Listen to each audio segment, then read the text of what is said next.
बोला है अगस्त के मंथ में 4 अगस्त को कौन सा दिन है? कौन सा दिन है? ट्यूसडे। और बोला है कि बताइए 26 अगस्त को कौन सा दिन होगा। अब यहां पे सुनना, मैं समझाऊंगा एक चीज। हाँ तो अगस्त ही है ना, दिस मंथ केड़ा मई। अच्छा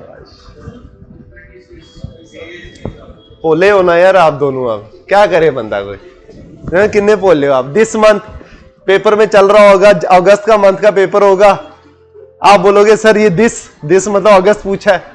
दिसंबर का पेपर होगा, आप बोलोगे सर दिस, ये तो इसका पूछा है। एग्जामिनर ने पेपर सेट किया होगा 2 महीने पहले, वो बोलेगा मैं तो इस मंथ का लेकर चल रहा था, तो फिर इसी में उधर चलेगी कंट्रोल, फिर आरटीआई डलेगी, फिर प्रूफ है ना, इसका ही है, होता ही है। दिस मंथ है कि ना। अब देखो 4 अगस्त और 26 अगस्त सेम पूछा है। अब आपने यार जब भी ऑड डेज फाइंड करना, ऑड डेज के लिए क्या फाइंड करना होता है? Total days. टोटल डेज हमेशा दो डेट्स को डिफरेंस निकाल कर आता है। तो 26 में से जब 4 माइनस करोगे पीछे क्या बचेगा? 22 दिन। मतलब इन दोनों के बीच में कितने दिन है टोटल? 22 दिन। अब ये 22 दिन है तो मुझे बताइए 22 डिवाइडेड बाय 7 करोगे, रिमाइंडर कितना बचेगा? 1। अब इसका मतलब ये हो गया कि आप आगे की तरफ जा रहे हैं तो +1, तो ट्यूसडे में +1 करेंगे, क्या आएगा? वेडनेसडे। आज क्या है? थर्सडे है। और फिर बोला what day will it be after 41 days.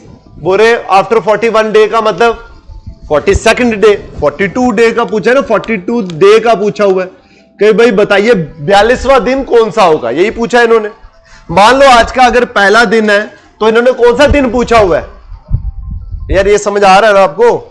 After 41 का मतलब होता है 41 का अगला दिन, तो 41 के अगला दिन कौन सा होगा? 42 वाला। तो इन्होंने बोला आज अगर ट्यूसडे, आज अगर थर्सडे, मैंने मान लिया आज पहला दिन है, तो पूछा इन्होंने मुझसे 42वां दिन, 42 वाला डे।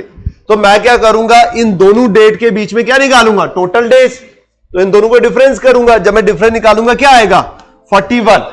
अब सुनो ध्यान से, एक्चुअल में ये जो आपको डेज गिवन होते हैं ना, यही ऑड डेज होते हैं। तो क्योंकि अगला दिन बताना है ना आपको, तभी यही ऑड डेज होते हैं। लेकिन इसी की जगह अगर आ जाएगा what day will it be on 41st day, फिर आप क्या करोगे? एक दिन पीछे चले जाओगे। एक दिन पीछे का मतलब 40। इसका मतलब अब ये आज पहला और ये 41, तो बीच में ऑड डेज कितने हैं फिर? 40। समझ आया नहीं आया? नहीं तो फिर आप एक काम करना, अगर आपको नहीं आया, आज का पहला दिन है 41 बताया हुआ है, तो आज का दिन फर्स्ट और 41 को माइनस कर लो, पीछे क्या आएगा? 40 आएगा ना यार। तो दोनों चॉइस आपके पास, जैसे मर्जी करना है। तो ये 40 डेज आ गए आपके पास। तो बस आपने क्या करना है? डिवाइड 7 के साथ करना है रिमाइंडर 5, और डिवाइड 7 के साथ करना है रिमाइंडर 6। और बस आपने देखना है आफ्टर पूछा है बिफोर पूछा है, अगर आफ्टर पूछा होगा तो प्लस करना है, बिफोर पूछा होगा तो माइनस करना है। समझ आ गया?